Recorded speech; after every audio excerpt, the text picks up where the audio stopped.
Episódio 7 de Bleach resume e crítica. Já no início do episódio mostram os antigos Shinigamis que eram comandados pelo Yamamoto na batalha contra os Quincy's. E eles eram badass e implacáveis. Sasakibe também participou da eliminação do Rei Quincy, estocando ele pelas costas e Yamamoto deu o golpe final. Na próxima cena vemos o Shunsui ainda criança olhando para o quadro da representação da morte do Rei Quincy que ficava no quarto do Yamamoto. Ele chega e dá uma bronca no Shunsui que invadiu o quarto dele sem autorização. Após Shunsui mencionar o quadro, o Yamamoto conta um pouco sobre o monstro que surgiu na Soul Society e afirma que ele não voltará mais. No entanto, se um dia ele voltar, nesse dia, sem que ele complete a frase, a cena do passado se alterna com o momento atual e vemos o Yamamoto sucumbindo após ser cortado ao meio. A cena volta para o passado e o Yamamoto completa a frase dizendo que provavelmente ele nunca mais voltaria ali, o que dá a entender que ele já previa que ele morreria se o Rei Quincy voltasse. Os outros Shinigamis sentem que a Heiatsu do Yamamoto desapareceu. E o que mais sentiu a perda do Yamamoto foi o Shunsui. E nesse momento que ele está distraído, o oponente dele não pega leve e já aproveita a situação para atirar contra o Shunsui, que leva 2 projéteis no peito e cai. Infelizmente, ao que tudo indica, deixaram de fora mesmo a explicação no anime sobre o Roy de Lloyd, que eu já tinha mencionado no vídeo anterior.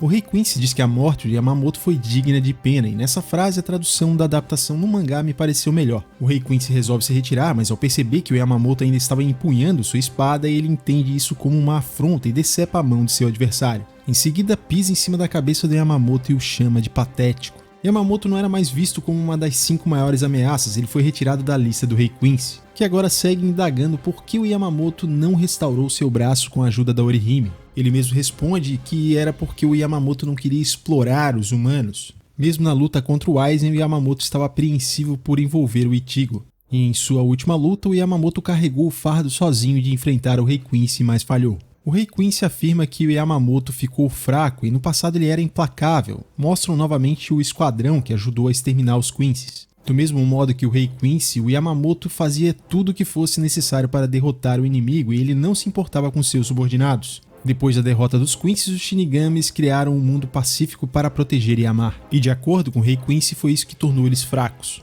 Enquanto preparam um ataque para obliterar o corpo de Yamamoto, o Rei Quincy diz que as 13 divisões acabaram quando os Quincy's foram mortos. Em seguida, o Rei Quincy então obliterou o corpo de Yamamoto. Em seguida, ele ordena que comunique os Hitters para terminarem de destruir a Soul Society. E dessa forma, mais soldados são trazidos pelos Quincy's, para desespero dos pobres Shinigamis figurantes que vão continuar sendo massacrados. Após várias cenas do massacre dos Shinigamis, o Rei Quincy diz que acabou a Soul Society. Vemos o Kurosaki exausto e em desespero dizendo para que os Shinigamis não morram, enquanto a cena vai alternando mostrando os Shinigamis que foram mortos. O Ichigo golpeia mais uma vez a prisão e ela acaba se rompendo, e nesse momento ele dá de cara com a Akon que pede desculpas, pois ele tentou abrir rapidamente daquele lado, mas as coisas não saíram como ele queria. E logo o Akon desaba porque ele foi ferido nas costas por outro Quincy. E esse Quincy que abateu o Akon começa a se apresentar, mas de forma magnífica o Ichigo interrompe atacando sem dizer nada, acabando com o cara e chamando a atenção de todos na Soul Society sobre sua chegada. O Ichigo carrega o Akon e o deixa junto de outros Shinigamis sobreviventes. Ele segue à procura do responsável que fez tudo aquilo na Soul Society. Ele se move com velocidade e de repente a pressão espiritual dele não é mais sentida. Ichigo agora está diante do Capitão Kushiki, que pergunta a ele se Ruki e Renji estão vivos. Kushiki acha que não tem mais muito tempo de vida e ele lamenta que mesmo sendo um dos 13 capitães ele não conseguiu deter os invasores e ainda guiou vários membros de sua divisão para a morte. Embora saiba que o Ichigo é só um humano que nem deveria estar envolvido nisso, ele pede perdão pela audácia de pedir o último favor: que o Ichigo proteja a Soul Society. Temos uma bela cena em câmera lenta em que as gotas da chuva evaporam antes de tocar o Ichigo. E essa representação da cena no anime vai um pouco além do mangá e ficou muito boa. O Rei Quincy sente novamente a pressão espiritual do Kurosaki, mas ele não pretende eliminá-lo. Ele segue para ir embora, mas o Ichigo interfere lançando sua espada para barrar o caminho deles. Voltamos para o Kushiki dizendo que o Ichigo não deu resposta sobre o pedido dele, mas é assim que ele é.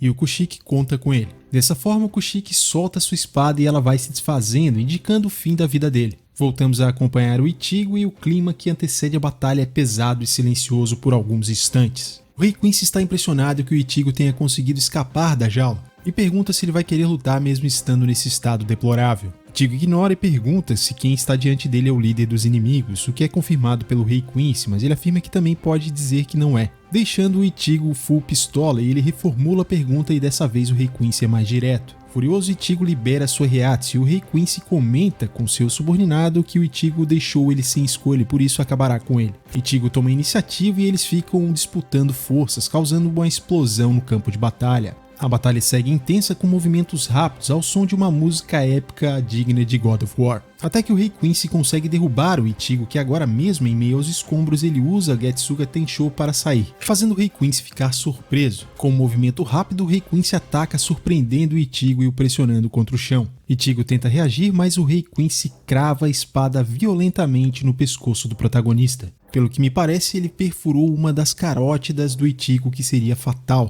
Claro, se o Ichigo fosse um humano comum. O Rei Quincy pretende levá-lo para seu castelo e colocá-lo sob seu comando. Mas o Ichigo é casca grossa, ele esboça uma reação pegando a espada. O Rei Quincy, ao ver isso, fica espantado. Uma energia similar à dos Quincy's parece estar curando o pescoço do Ichigo, e Rei Quincy identifica que de fato é isso. Kurosaki explode sua Reiatsu e retira a espada do pescoço, e nesse frame parece que ele até quebrou a espada do Rei Quincy, que conseguiu se defender sofrendo alguns danos. O Ichigo manda essa pergunta e agora é o Rei Quincy que ataca, conseguindo fazer um corte no antebraço do Ichigo, comprovando que ele está se curando. O Rei Quincy diz que foi um erro designar um Quincy para deter o Ichigo e que deveria ter mandado um Arrancar, pois essa luta do Ichigo despertou cedo as memórias que tinham na Reiatsu do Ichigo. Que quando Kurosaki ficou atacando exaustivamente a jaula, ele liberou a sua Reiatsu, que se misturou com as partículas da Reiatsu do Quincy. E é aqui que começa uma revelação bombástica, porque a jaula é feita para deter os inimigos dos Quincy's e não os Quincy's. O Ichigo fica transtornado. O Rei Quincy fala que o Ichigo não tem conhecimento sobre si mesmo e sua mãe. O plano original do Rei Quincy era levar o Ichigo e reeducá-lo aos poucos, mas agora resolveu arrastar o Ichigo à força. Furioso e confuso, o Ichigo pergunta sobre o que o Rei Quincy está falando e ele responde que explicará quando chegar em Vandelreich. O Rei Quincy ativa uma técnica que vai cercando o Ichigo de raios e diz que quer ver do que ele é capaz. Várias flechas são lançadas contra o Ichigo e ele usa o Getsuga Tensho para se defender, porém os raios atraem os fragmentos de construção pressionando o Ichigo, que com o impacto acaba perdendo a consciência. O Rei Quincy ameaça perfurar o Ichigo e diz que ele não conseguirá evitar o ataque. Para a sorte do Ichigo, o tempo que o Rei Quincy pode permanecer na sua society acaba, e surge aquela sombra esfumaçada que eles usam para transitar entre os mundos. O Rei Quincy se dá conta de que o Aizen usou um truque que alterou a percepção dele, o que fez ele acreditar que teria mais tempo, mas tanto ele quanto os Quincy's precisam ir embora. Quando o Rei Quincy está quase entrando no portal, o Ichigo tenta se reerguer para impedi-lo, mas o Ichigo é ignorado e parte para o ataque. No entanto, para surpresa de todos nós, ele tem sua espada quebrada pelo subordinado do Rei Quincy. Ichigo fica completamente atônito e frustrado diante da sua incapacidade de deter aqueles inimigos tão poderosos. O Rei Quincy se despede, avisa que virá atrás do Ichigo e fala para ele se recuperar e esperar. Por fim, o chama de filho nascido da escuridão e o episódio se encerra com esta frase. Esse foi mais um excelente episódio de Bleach, e a forma como o anime adaptou o mangá entregou um belo episódio.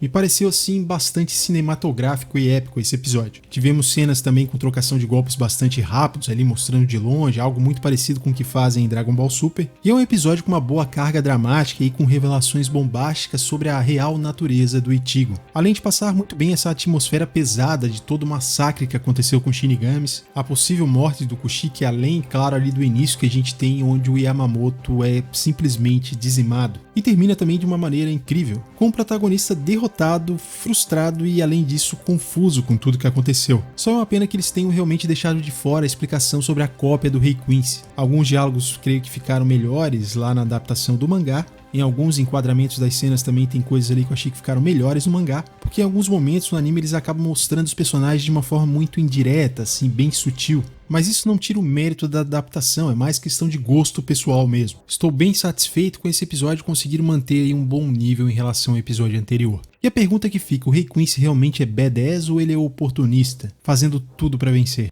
Considerando que ele derrotou o Yamamoto já desgastado e Ichigo também. Me diz aí o que você acha sobre isso. E também o que você achou do episódio, deixa suas opiniões aqui nos comentários. Valeu e até o próximo vídeo. Tá saindo da jaula o monstro, pô! Isso aqui sim! Aqui nós constrói fibra! Bora! Hora do show! Bora! O que você quer, monstro? Não vai dar, não. Que não vai dar, pai? Não vai dar! Não deu?